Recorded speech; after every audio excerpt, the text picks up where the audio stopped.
This episode is brought to you by Summer School Electronics. With pedals like the Snow Day Delay, the Pep Rally Fuzz, the Trash Panda, and my personal favorite, the Science Fair, which is two classic dirt pedals in one, with a mid-boosted overdrive on one side, a black lab rat circuit on the other, and a blend knob to blend between them to find the perfect classic stacked dirt sound you're looking for, it's hard not to find something you'll love. Mark builds all of his pedals by hand in Syracuse, New York, where he also works as a full-time educator. In addition to the super fun graphics on their pedals, Mark also offers custom artwork. Want your dog's face on a pedal? He can do it. Want your face on a pedal? He can make that happen too. Go over to summerschoolelectronics.com and make sure to tell him that 40 Watt Podcast sent you.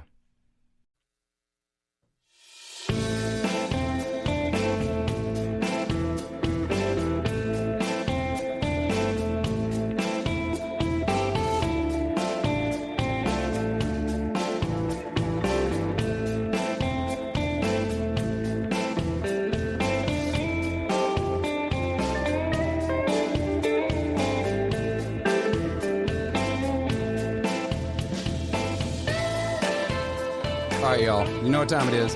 Welcome back to 40 Watt Podcast. I'm Phillip. I'm here with you with a buddy of mine that I'm super excited to have on the podcast. I've known this guy since he was shorter than a guitar. I won't tell no stories. I ain't going to say nothing. They don't need to know. But I am one of the few people on the planet that can say Christone Kingfish Ingram played bass for me once or twice. I remember those days. Back before he started stealing my licks. I'm going to let him slide, though, because he plays them better than I do. So, y'all, I got my buddy Christone on the podcast. I'm real excited to have him on. I'm going to let him do most of the talking, but we're going to riff a little bit. We're going to talk about music and being from Clarksdale and his musical influences, because I bet he's got some influences y'all don't even know if you've just listened to his record and seen him playing guitar. He blows me away with the music he listens to. So, Fish, I want you to talk to my listeners, talk to them, tell them a little bit about you, how you got into playing music. I know it wasn't that long ago. I mean, you're only, 22 now? You just turned 22, I think? Just turned like a couple weeks ago. Yeah. So, how'd you get into it? Okay, so, like I said, like everybody know, I'm born and raised in Clarksdale. And, I'm, like most musicians in the South, I'm pretty much church influenced. And my mom, on her side of the family, everybody sings pretty much quartet gospel music. All my uncles, our preachers and everything, all my cousins. And so I started learning the drums by watching them and, pretty much hanging around them. I didn't learn about the blues until I was like 8, until my dad showed me like a Muddy Waters documentary. And that's how I pretty much got into it. And not only that, my mom, she was playing like other styles of music, like R&B, and she would play pretty much like alternative rock and classic rock in the house too. So all that was being played at the South. And so like I said, my dad was he was my introduction to the blues, pretty much through the Muddy Waters thing. And not only that, I lived right next to a blues band. Jeremy Horton, a Spiderweb and his step, and his stepdad Earl, Harvell Thomas. I lived right next to them, and they used to have a band, and that's how I met Big T. And found out Big T was a friend of my dad's family, so he started calling me nephew. So they would let me come over there while they would jam. I remember seeing pretty much Big A over there. That's how me and him had got the relationship that we got. And I also remember Dr. Mike as well. I think he was 2 times over there. So that was pretty much like my introduction to the blues. So when I got, I started going to the museum. I want to backtrack a little bit. My first time going to the museum, they had like 2 totally different teachers. It was Mr. Shine, and it was another guy named Mr. Williams. I was playing drums on there. Okay. And I stopped going at like a couple of weeks. So I want to say when I turned 8, around the time my dad showed me the documentary, that's pretty much when he pretty much enrolled me again. And I started on guitar, but pretty much thought my fingers were kind of like too big. And so I told Daddy Rich, I said, let me play the thing with the left with the left strings on it. So Daddy Rich let me play the bass and everything, and I started on bass, and I want to backtrack a little bit. I was talking about Daddy Rich and Bill Howland, man, Perry, and Mr. Perry was the one that gave me the name Kingfish. So pretty much I played bass pretty much the Dusty Rubin Museum, and I started to play around with the band around town, and that was it. I want to say Big T was my introduction to you guys, y'all's world, because he picked me up one night and took me to Red, and I met Sean Apple, and that was my first time like in a legit pretty much dude joint, and I sat in with them and everything. I remember Big Boy Grant, rest in peace, Martin. He was on harp, and Dixie was on drums, and Kate Moore was on bass. So the weeks fly by, and I see Sean again at the Blues Museum, and he meets my mom and everything, and tells her, hey, I want to get his number. I want him to play bass for me sometime. So he gets her number, and I want to say like the next week he calls her. I think it was a Friday night. He was like, we're doing a gig. We're playing, I want to say like 6 to 1 in the morning at Red. So he was like, cool. So, and that was that, man. And that's how I got on the scene with you guys. And I started playing with Stan, Steve Colbert. I played with Steve a couple times with you. And that's pretty much how everything has set off, man. Yeah, man. So, backing up just a little bit, this podcast is about you, but I'm going to tell you how some of this all sort of flows together, right? So I didn't take up guitar. Right. I didn't take up guitar till I was 18. I started playing in church.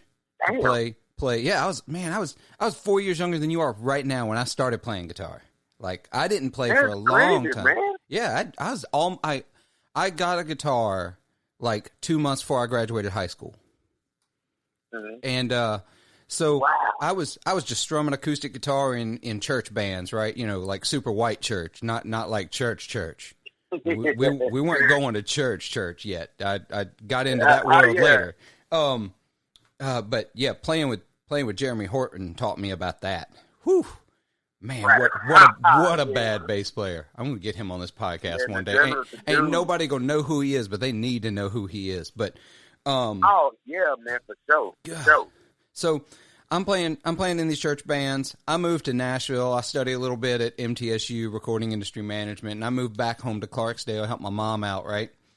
And Jacqueline had been going to the Blues Museum. I was like, you know what, I can go up there. Let me go check this out, see what's going on. So I went up there a few times, spent a couple of weeks. Johnny Billington was still running the program there at the time. Oh, man. Yeah, back in the day.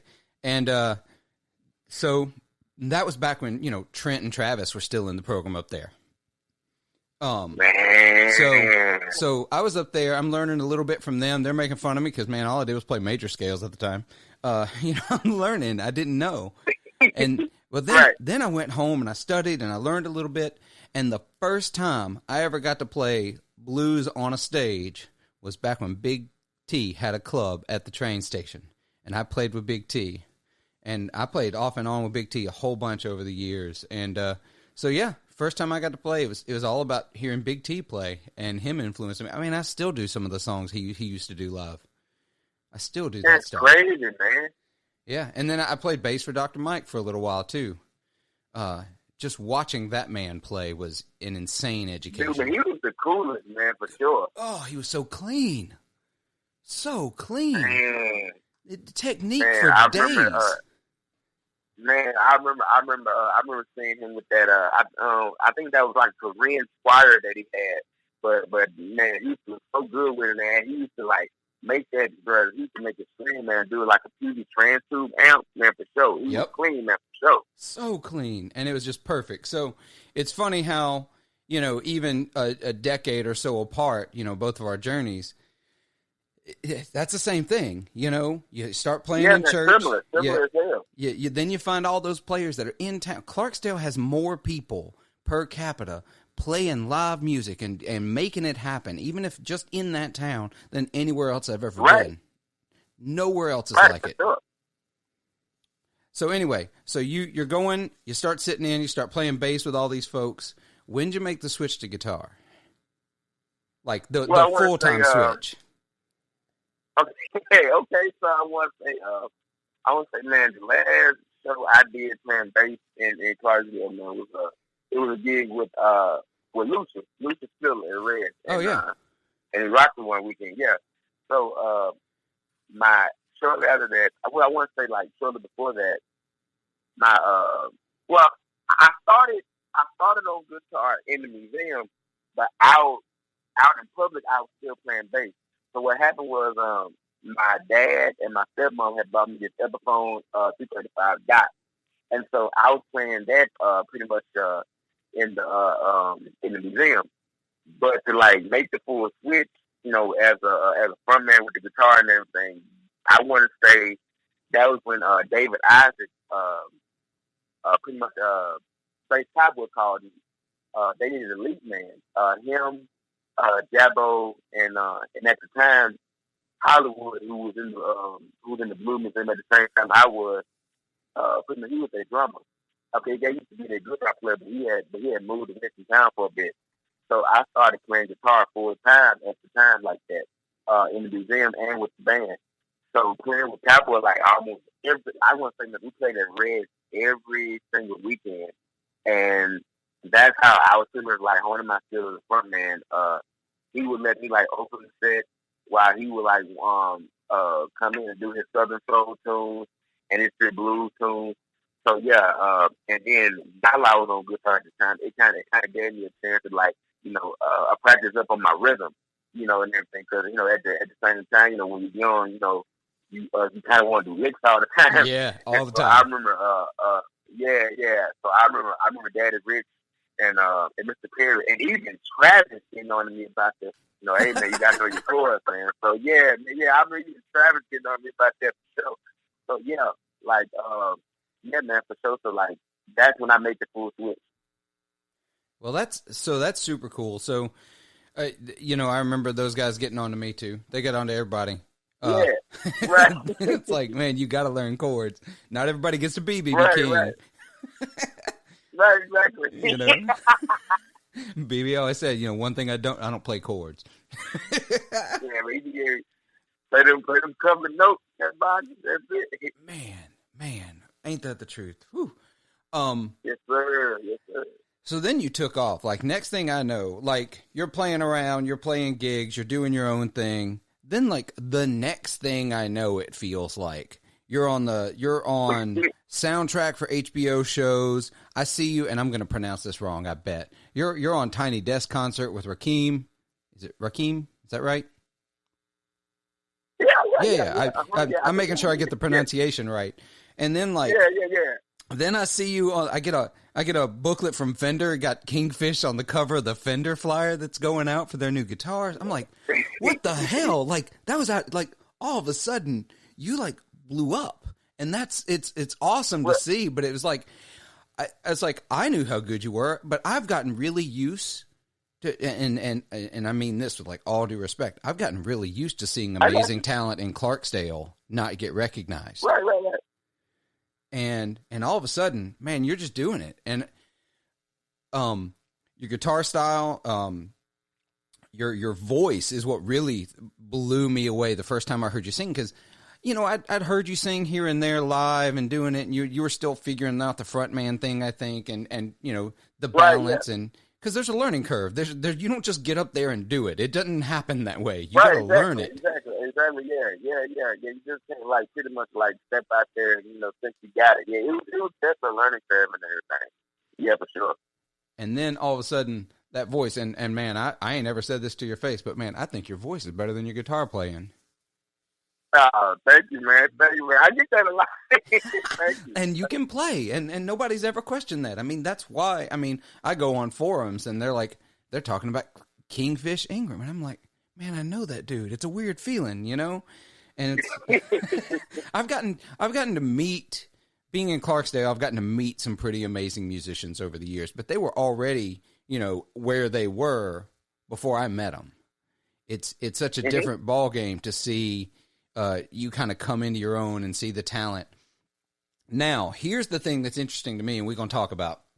I've been wanting to rap with you about this one for a little bit. I didn't know I'd be doing it on a podcast that I was going to put out there for the world. We're going to talk about it anyway. we used to have a couple of fun conversations about whether or not you were going to play rock and roll or if you were going to play blues. Because I can remember you and me talking about, like, because we're going to talk gear too. I remember you and me talking about some blues guys giving you grief over using guitar pedals. Yeah, man. I remember one time, and not to put Big Eddie on blast, but I remember one time I had to use his amp one night in red. And I didn't have any pedals, but he was using this Marshall 212 solid state amp. Right. And it had a button, and it had a button on there where you can get like a distorted tone. So he plugged into the amp and he's going to do the knobs and everything. And he said, yes, sis. You like that white boy thing right there. and he sent the distortion thing on. Yeah, man. They pretty much I used to get a lot of crap about that, man. So. Oh, that's so wild. Because I hear that and I'm like, white boy thing. You ever heard of Hendrix? Like, come on, man. You ever heard of that man? Like, people, I love forums because they're all like, man, Hendrix only used like 3 pedals and none of them were true bypass. Well, as a matter of fact, one of them was. And at 3 pedals, he was using like every pedal that was available at the time. Like, that was Exactly. It wasn't a lot to choose from at the time. He was using everything, man. With the damn fuzz and the Univibe and the wire and everything. Was that the only thing available at the time? Yeah, that's about it. I tell you what's funny, and man, I'm going to get this wrong, but I think it was one of the guy who designed, or one of the guys who designed the fuzz face. They were so inconsistent and so prone to breaking that he had the guy who invented it with him on the road at one time to fix it when it broke. Damn, really? Was the Rock Mayor guy? Yeah, like part of his tour. This guy was there. He had like 5 or 6 of those units, and he'd be repairing them as fast as Hendrix could break them. I need to look that up so I can cite my source. But I definitely heard that at one point. Man, this got to be much for that. That's kind of like a pedal breaking on every show almost, isn't it? Yeah, exactly. That's breaking at every show, basically. 1 or 2 of them, sometimes, from what I hear. Of course, I wasn't there. I'm not that old. Yeah. But, So you're playing with pedals, people giving you grief about it. You and I used to have conversations, though. Like, you listen to so much more than the blues. Like, that's obviously a big deal of who you are, and that's where we came from. That's a big deal of who I am in a slightly different way. Right, exactly. But you and I had some great conversations about some of the rock and roll, some of the soul you're into, some of the hip-hop you're into. Who are some influences outside of the blues that you really listen to and are really digging? We'll be right back. This podcast is supported in part by Stringjoy Strings. I'm a snob, at least that's what people tell me. I'm never okay with good enough, and that's where Stringjoy Strings come in. They're better than good enough. They're the best. Stringjoy are making some of the finest strings available today right up the road from me in Nashville, Tennessee. They offer custom sets, balanced tension, coated strings, the works. If you need it, they can probably make it happen. You should be using Stringjoy Strings, and if you're going to order from them, you really could help this podcast out by clicking the affiliate link down in the description or show notes below. You get amazing strings, I get a little bit of that back to help the show keep going. It's a win-win situation. Get your Stringjoy Strings today.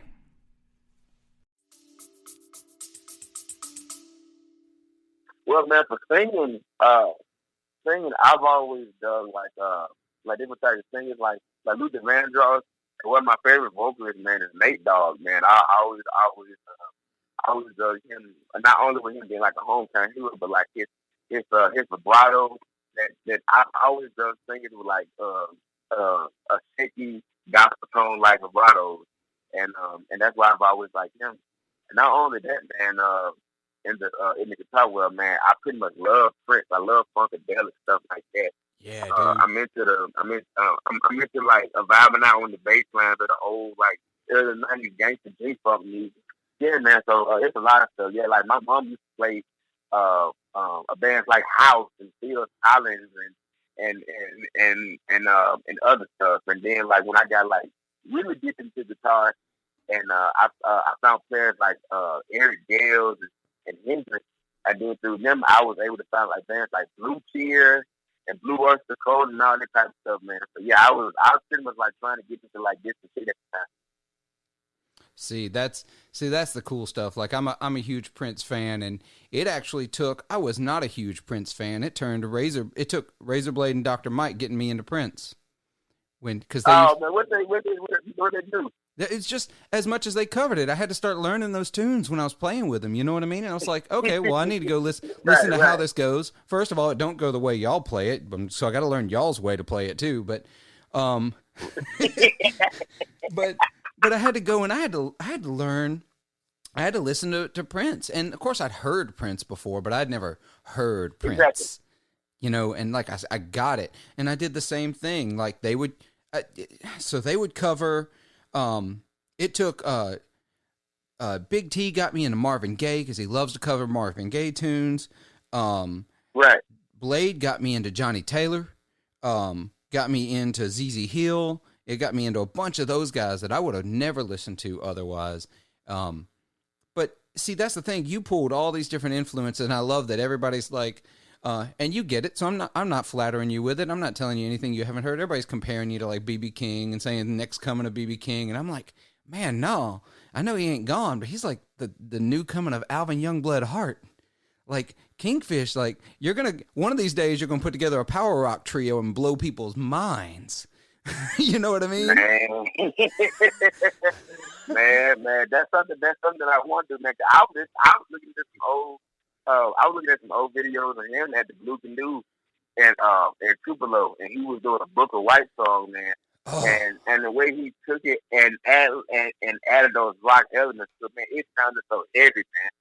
Yeah, dude, he gets hardcore heavy, and actually, he's the reason I got into Book of White. I bought a Book of White record last year sometime, and I've been listening to that at work.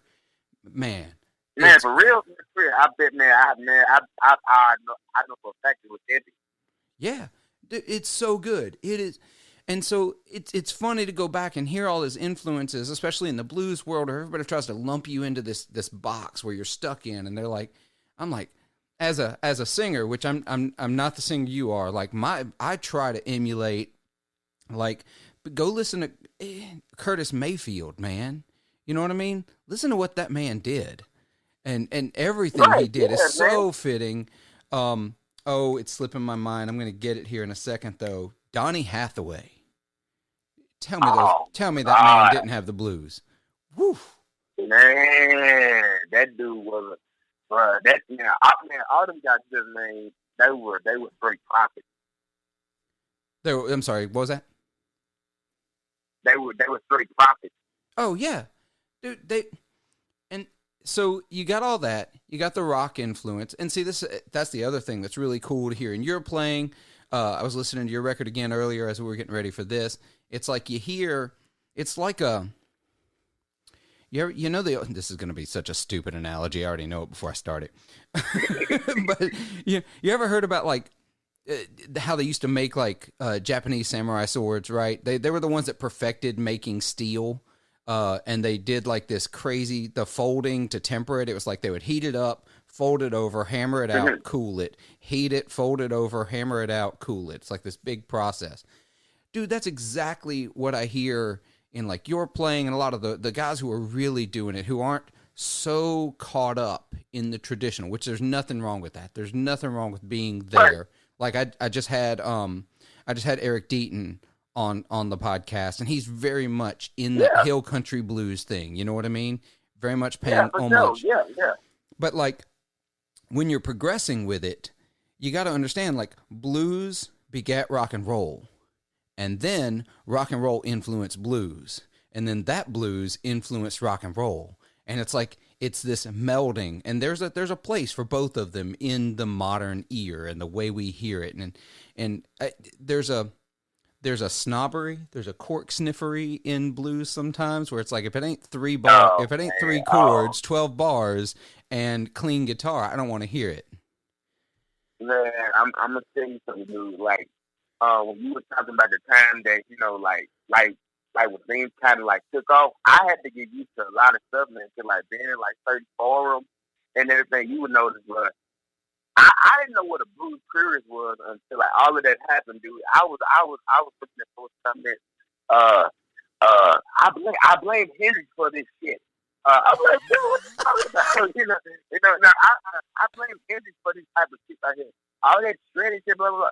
I'm like, man, and and now I've gotten used to it because, like, I just kind of play what I want because I like to mix it up.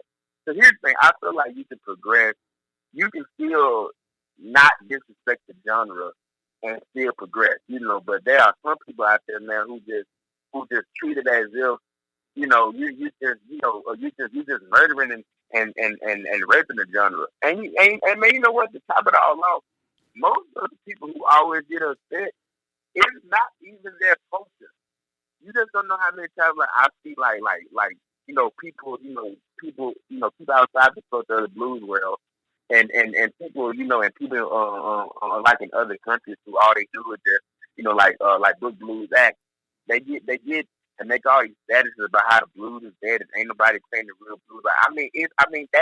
That's pretty much not for that's pretty much not for authority to say.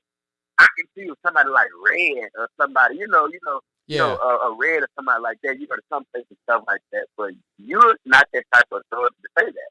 And that's something that I definitely had to get used to, man. Because the blues world is full of them. Man, I used to play, and I'm not gonna say his name out here because I like the guy. But I remember I was playing a gig one night, and I got this keyboard harp player to play with me, right?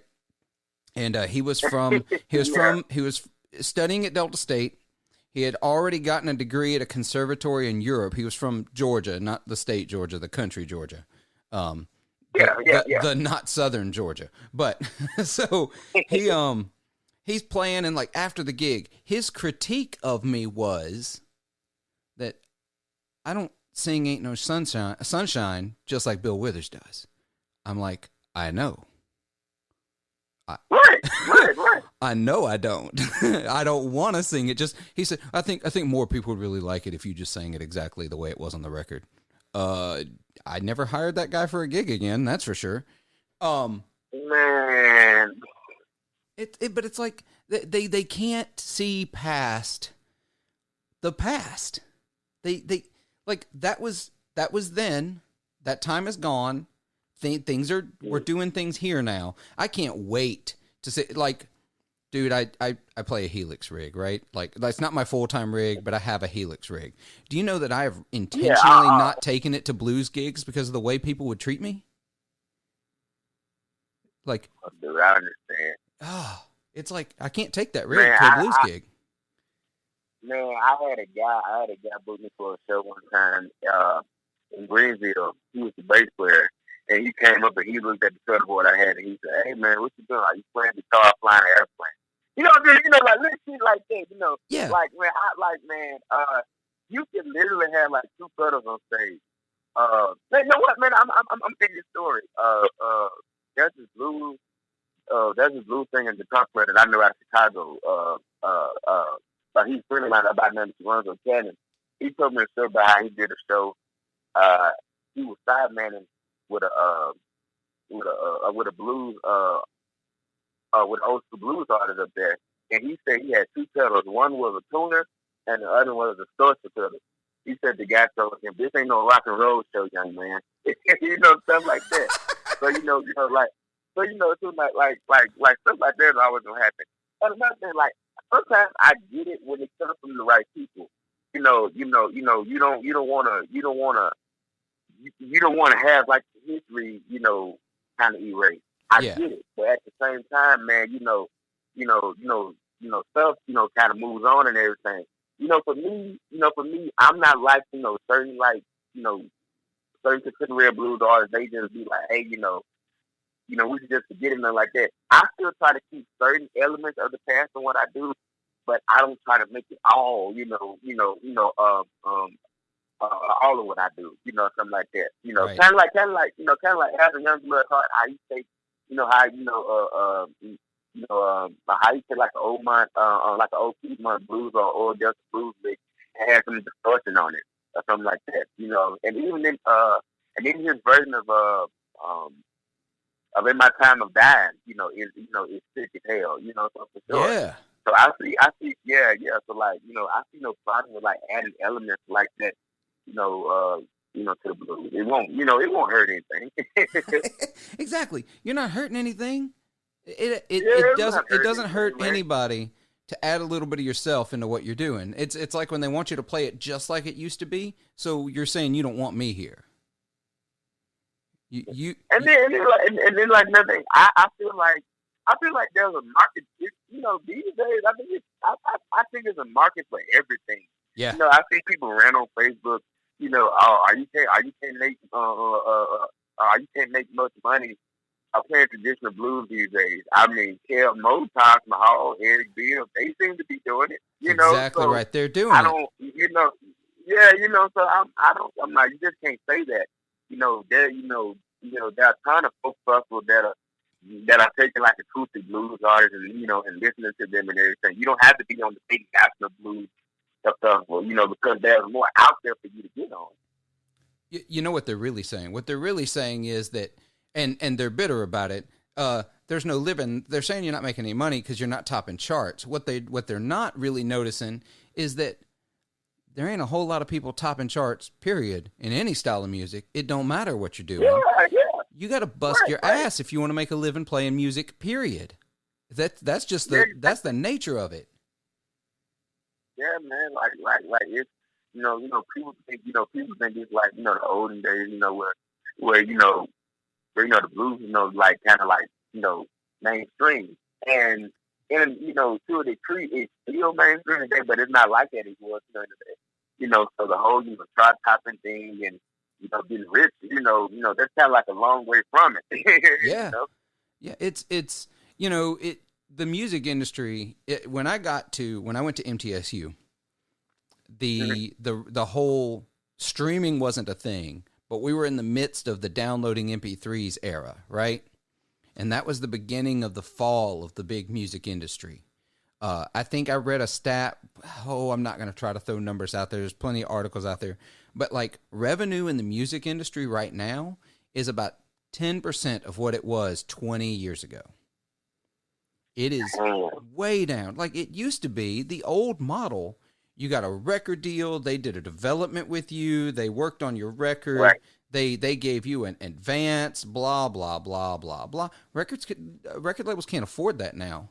They want a label they want an artist who comes in ready to roll. If they've already got a record cut, that's even better.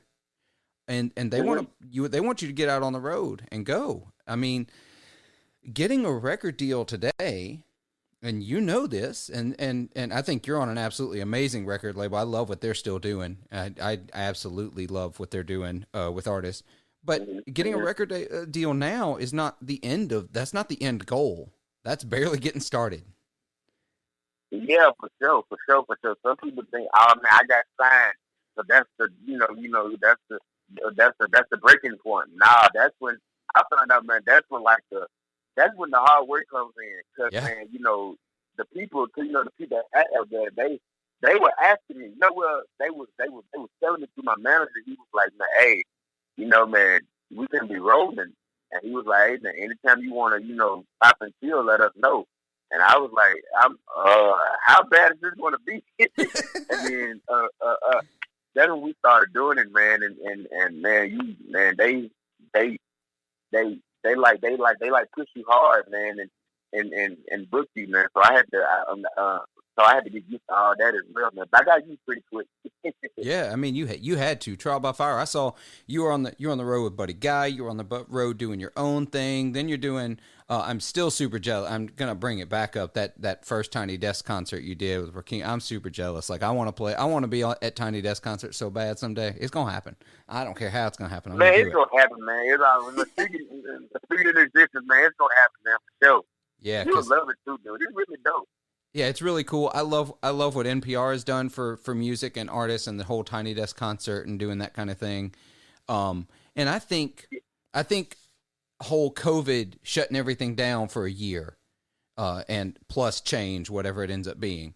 I think what Bolin and NPR have been doing with Tiny Desk concert, I think that like he was ahead of his time. Like, he saw the picture. He saw what needed to be happening. And Pace Studios. Have you done Pace yet? Nah, not yet. But I got some friends who's done it, though. Yeah. I know a couple of people that I've got a guest coming up here on a couple of podcasts after you, maybe the next one, who has done Pace. I'm going to ask them about that because I think that room is too cool. What they're doing. Now we're seeing everybody else come along. Like, there's a way to make a partial living, and that's another thing.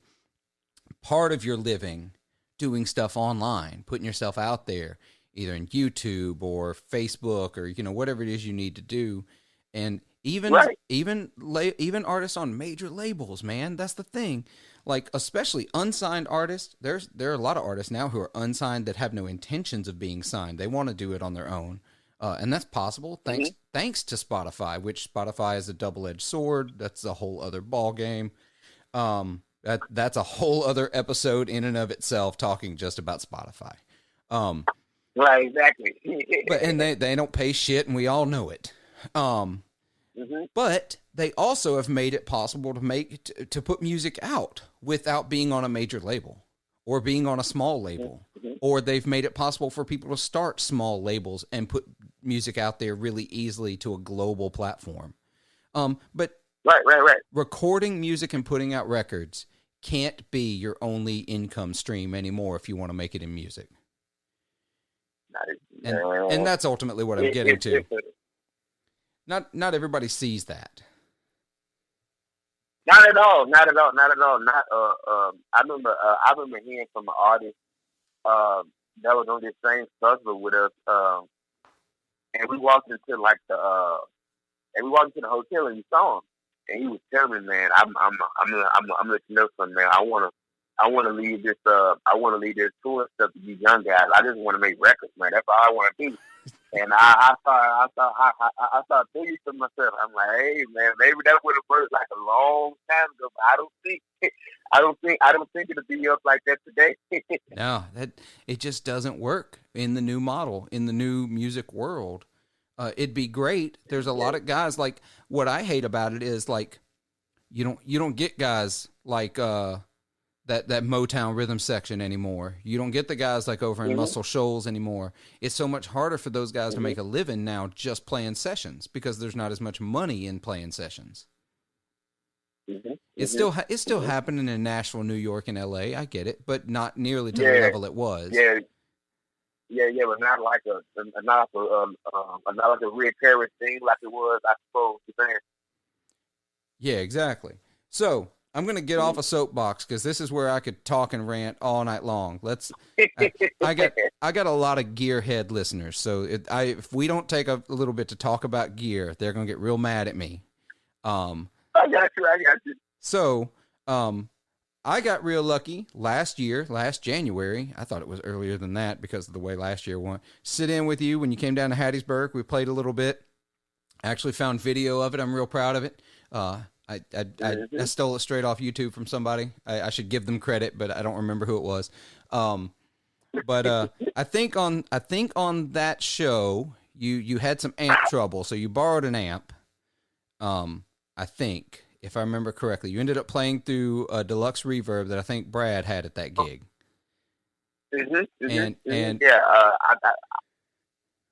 what would you have played through? What were you going to play through? Let's see. I think they had a PV if I'm not mistaken. Because PV is actually my go-to. I use a PV Delta Blues, and I think they had a PV Classic there that night, but I think it wasn't working. And I do remember that the Lux coming into play, and when I'm on the road, the pretty much the Lux comes a part of my amp sound. So yeah, for sure. I got you. That night. Okay, very cool. So you still played PV Delta Blues, which I think those are really cool amps. We used to have one at Ground Zero as the backline amp. I was talking to a buddy of mine about those amps recently. I think they have a better tremolo sound than the Fenders do. Yeah. And people get mad at me when I say that. It's more warm. Exactly. It's a little warmer. It doesn't. I don't know. The one in the Fender is just. It's too harsh. I don't like it. Yeah. It's kind of tinny. Yeah. Exactly. And But yeah, that it's so smooth in those PVs. So you're using Delta Blues. Do you like the 115 or the 210? 210, Okay, 210. I 210. do have a 115 though, but the 210 is my go-to. Ah, awesome. Okay, I really like the 115. It can get a little low end rumbly though, but I really like that 115. Although I'm a tens guy. I named this podcast the 40-watt podcast because of my love of super reverbs. So, that's an inside reference right there. yeah, it's really inside most guitar. If you're not a guitar player, nobody gets that reference. That's okay. But yeah, I love super reverb, so I like 10-inch speakers too. But more than amps, and also I was surprised you use a pretty slim pedal board. You don't use a whole lot. Yeah, man. I don't know if you remember, like when I first started getting sales and I was posting like the triggers on Facebook and everything. I was using like a whole lot of shit. Yeah, I remember. That's why I'm surprised. Yeah. I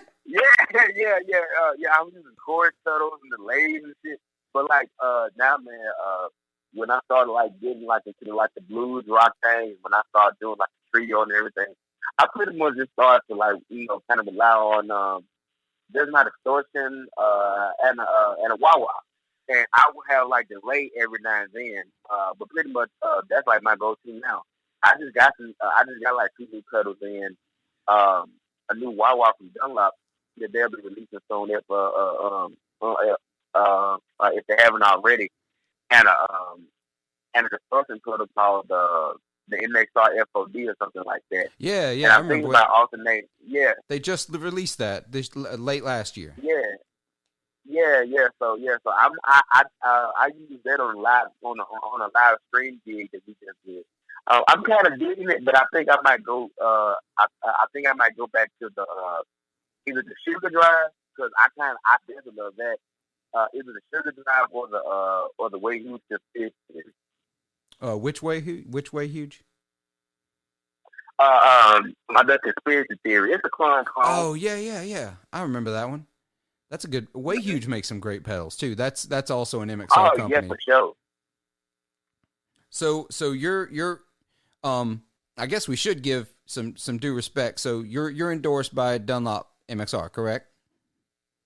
Mm-hmm. I just wanted to make sure you are, and you're also a Fender artist, which that's not hard to see. I see it all over everywhere. I look at Fender now. You're doing videos for them and all sorts of stuff. So, but I do know that you have a guitar you play that's not a Fender. So let's talk about that one first. Yeah. That's my dude from the East Coast. A Michael Shirtop. He had hit me up around the time when everything had blew up, and we kind of kept in contact. I want to say like 2016. He had sent me that pretty much LP. He hand carves them and he hand wound to pick up. But the guy who makes the pickup, Greg Kessinger out of Connecticut. He's the one that does that. But Mike, he pretty much wires his guitar like the 50s Gibson. And that's why they have a lot of bites.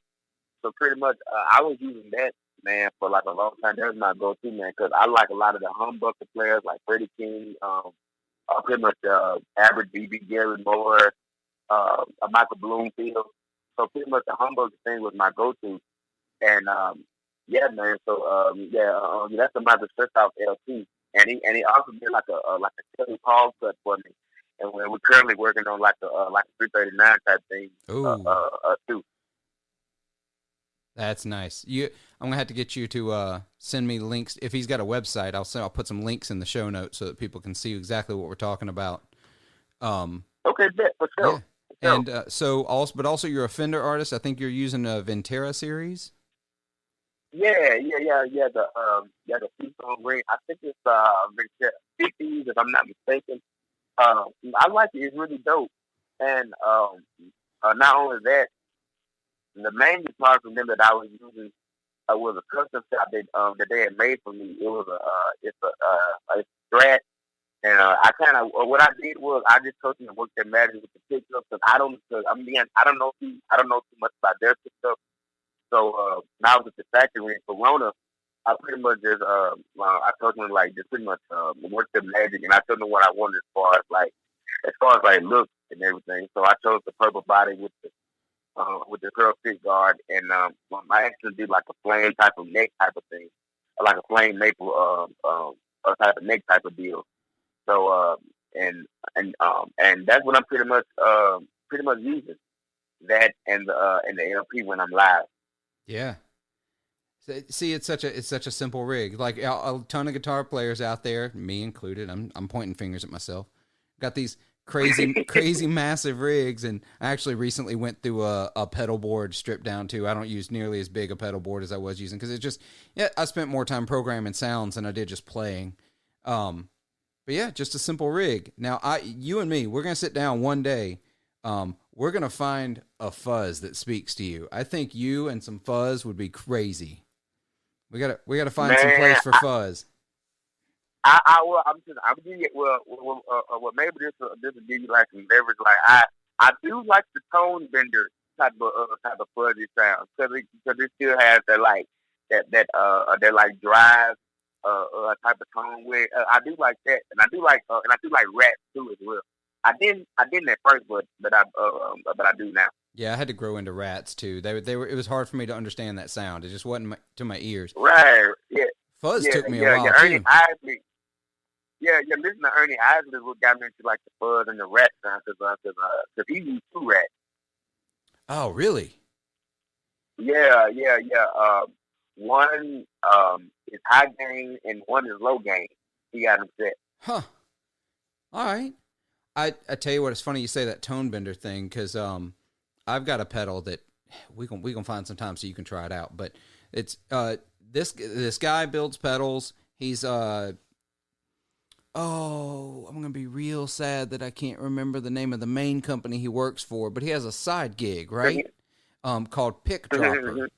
And he makes mini pedals, but he'll make whatever you want. And so I found a guy that had custom ordered a Pick Dropper horse bender from him, and it's a Mark III tone bender and a Klon in the same pedal enclosure. Oh, damn! Okay, it is so dope, dude. It is so cool. I'm gonna have to bring it over. You're gonna have to try it out. I really love the sound of a Klon right after a fuzz because it tightens everything up a little bit. Oh man, you gotta be thinking about that. That sounds heavy as hell. Yeah, it's so badass. You're gonna love it. We're gonna set that up here soon. As things are getting a little safer. But fuzz has become my new thing. I was in my late 30s before I understood fuzz, and now I'm like, okay, I just need more fuzz pedals. I don't need anything else. I just need more fuzz pedals.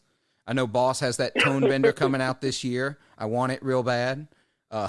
So. Oh, I didn't know that. No, I'm looking it up. Yeah, so Boss has a partnership with Sola Sound, like the original builders of the tone bender. Like they're building it together, and they're doing a limited release, quote unquote, Boss tone bender.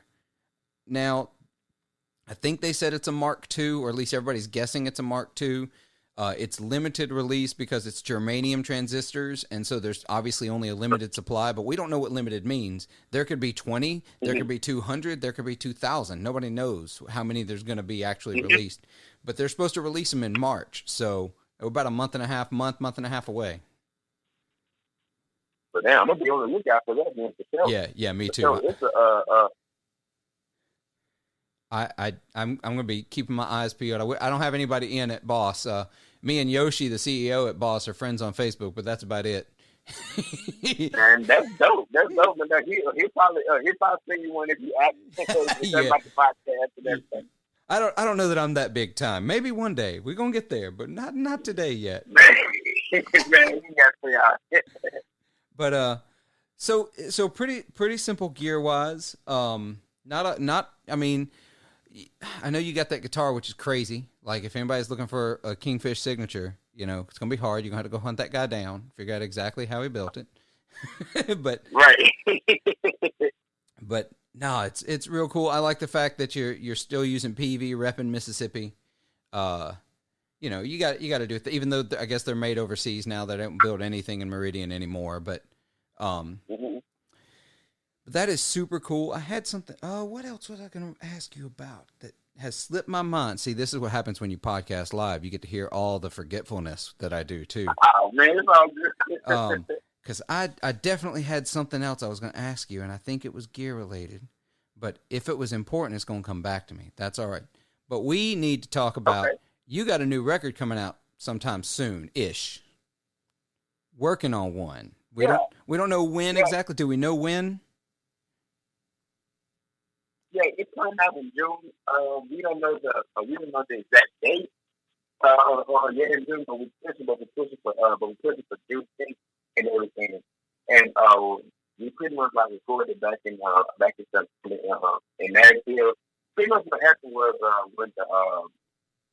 when the pandemic first started and we was on quarantine and everything, and we got out the road, me and Tom Hendricks, Buddy Guy's producer, who I worked with the first time on the first record, we kind of just felt like we could utilize this time to write the song. So every Thursday we was getting together on Zoom and pretty much like writing songs and stuff. So in the course we wrote like 21, and September came along and my manager flew in, and we all just pretty much drove up to Nashville. The band, we did some live streams while I was up there, and the whole Monday through that Saturday, we pretty much in the studio. We got everything done.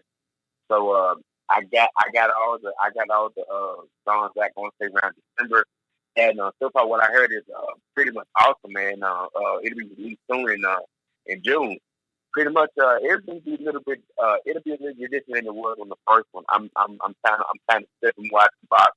I got some more heavy rock ones on there. I got some stuff with like some different chord progressions and more acoustic lead guitar playing. Pretty much some dope stuff on them, for sure. Like some drum beats and all. Oh, that's so awesome. I'm going to reiterate because right there at the beginning of the description, cell phone connection. Y'all listening, y'all understand. We're in the middle of a pandemic. We're calling these podcasts in right now. Kingfish and I were supposed to actually get together back in April of last year at Juke Joint Festival. It got canceled, so we didn't get to talk in person, and we're going to talk in person at some point. But so June, right. It's coming out in June. You worked with the same producer again. Y'all writing songs over Zoom? Yeah, man. Yeah, man. It was dope. It was dope. That's awesome. Yeah, man. I was telling about the idea I had, or idea he had, and anything he'll hum out, I'll hum it out and head on the acoustic. And yeah, man, we got a bunch of songs like that, man. It was dope as hell, man. It was tight. That's too cool. I did a couple of more sessions like that with some more people as well.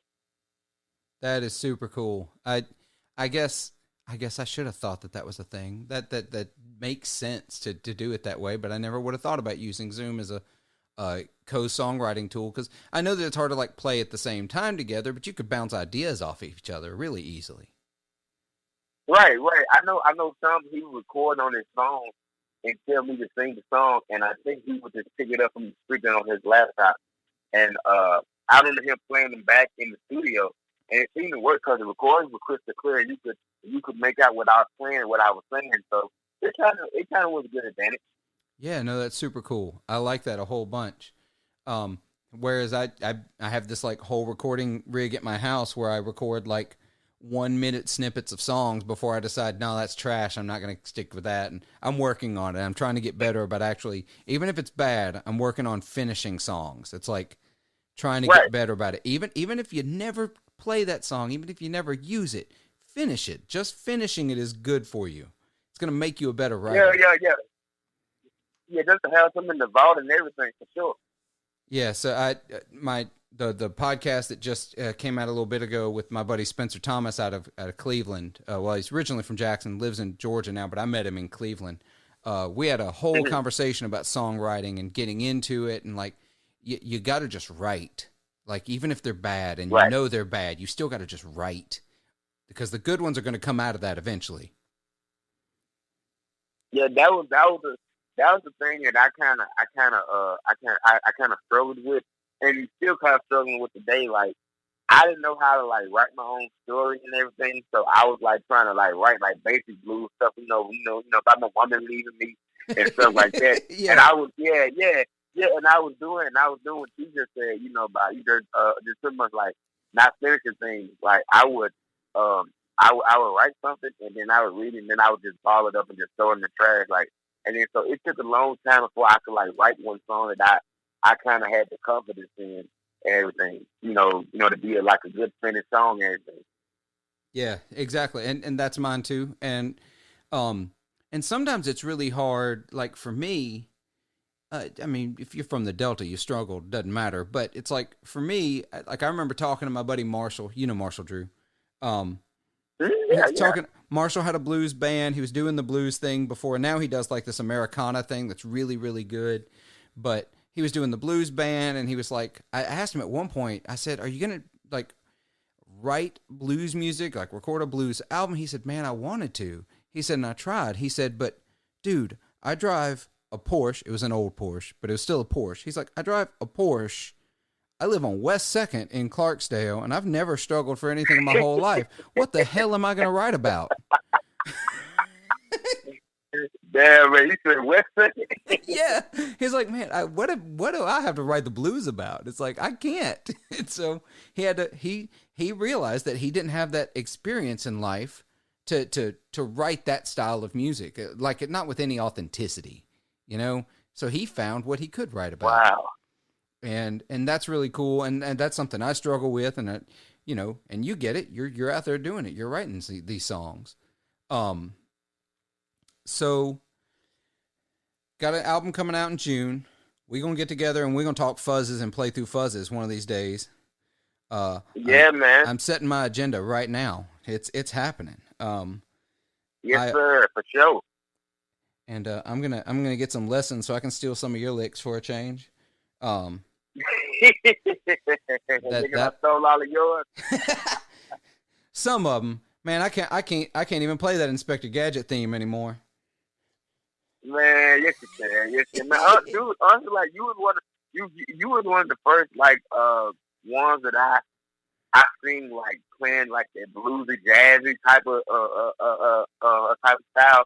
Cause man, do you say LA 175? Yeah, it's a 137. It's shaped like a 130. It's shaped like a 175, but it's a semi-hollow like a 335. But that dude, man, that joint was clean, man. That joint was clean, man. Yeah. He was like one of the first ones I seen like using that blues and jazz technique for sure, man. So man, you out here killing it, man. that's the thing. That's my that's that T-Bone Walker stuff. You know what I mean? That's what he did. Mm-hmm. That's what I really got into. Believe it or not, my two favorite guitar players on the planet are Jeff Beck and Steve Morse, and that was what they were really good at too. You know, I don't know if you ever listened to Steve Morse. You need to. He's from Deep Purple, right? If I'm not mistaken. He played in Deep Purple. Check out the band he was in. It was his band before Deep Purple, called Dixie Dregs. Dude, they were like country, blues, progressive rock. It was nuts. They were so good. So between him and Jeff Beck, and then I got really into Brian Setzer, and then from there, I discovered B.B. King, T-Bone Walker, Albert King, Freddie King. So that's where that all came from. Is that I wanted to do this like jazzy progressive rock thing. And then I discovered blues, and so I was like, "Screw it! I'm putting them all together." Well, man, I know you was killing it, man. You was the first one I seen it doing that, man, for sure. And that's what got me into like the Wes Montgomery and the George Benson and the Charlie Christian and all that type of stuff, man. All that stuff. Because I used to see you and Bill Jr. kind of like had debates about jazz and all that type of stuff on Facebook. So yeah, man, I used to learn a lot through some of y'all like little threads and everything.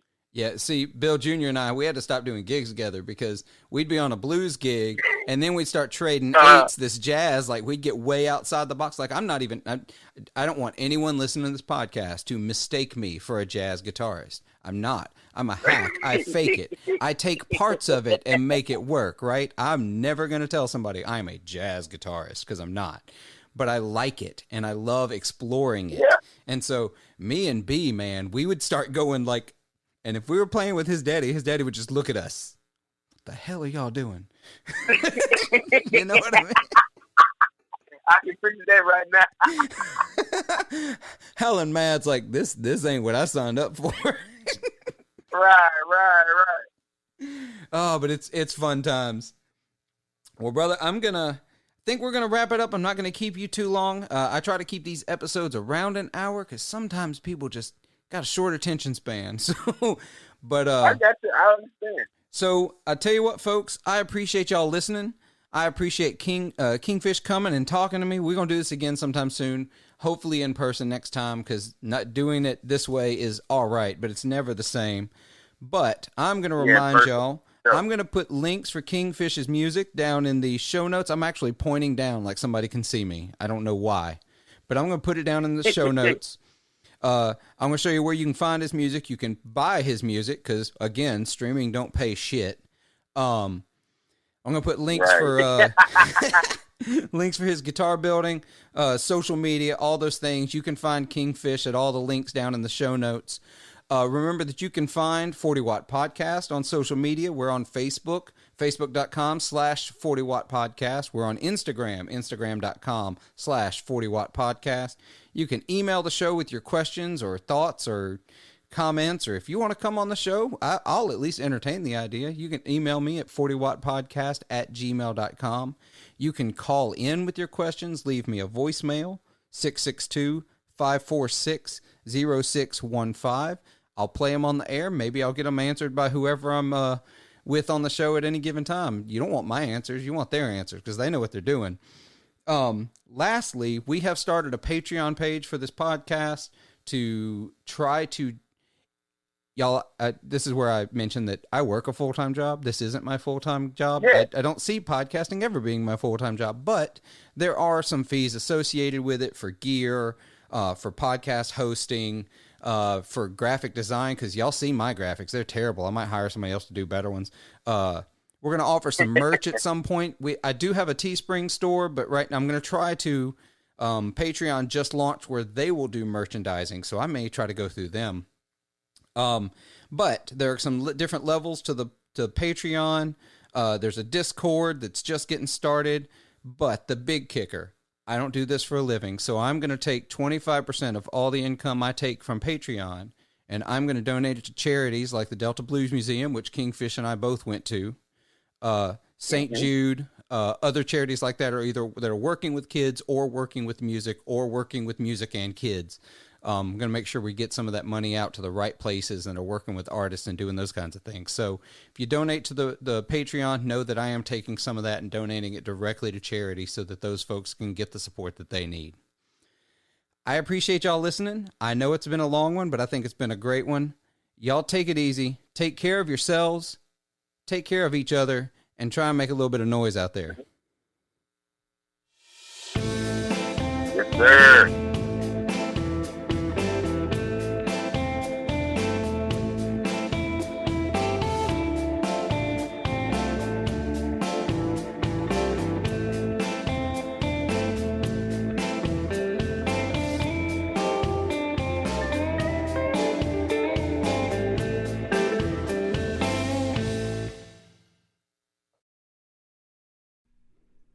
This episode is brought to you by the supporters of 40 Watt Podcast over on Patreon. Go over to patreon.com/40 Watt Podcast, where for as little as $3 per month, you can help support the podcast and get every episode ad-free. For $5 a month, you'll get every episode ad-free, as well as a bonus episode every week. I can't overstate how thankful I am for the support of my patrons, and hope you'll consider joining the team and helping keep this show on the road.